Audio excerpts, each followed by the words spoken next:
নমস্কার, আমি অতনু বন্দ্যোপাধ্যায়। আমার লেখা নদিয়া চলে চলে রে ধারা একটা ক্রাইম থ্রিলার। নিছকই ক্রাইম থ্রিলার, একদম হার্ডকোর ক্রাইম। এটা কোনো গোয়েন্দা গল্প নয়। প্রায় 4 দশক আগে নর্থ বিহারের নেপাল লাগোয়া একটা প্রান্তিক জনপদে স্মাগলিং ঘিরে দুই মাফিয়া গোষ্ঠীর মরণপণ টক্করের একদম জান্তব বিবরণ, এবং একেবারে বাস্তব ভিত্তিক। কারণ ওই যুযুধান দুই গ্যাংয়ের অন্যতম যে নেতা লায়লা, সে ছিল আমাদের পোল বেল্টে আসানসোলে আমাদের একদম বাল্যসহিত, তার মুখ থেকেই পুরোটা শোনা।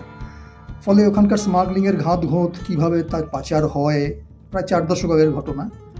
এবং তখনকার নর্থ বিহারের রাজনৈতিক, অর্থনৈতিক, জাতপাত দীর্ণ যে সমীকরণ, তার প্রেক্ষিতে এটা একটা একেবারে হার্ডকোর একটা ক্রাইম থ্রিলার এবং প্রচণ্ড নৃশংস, ব্রুটাল।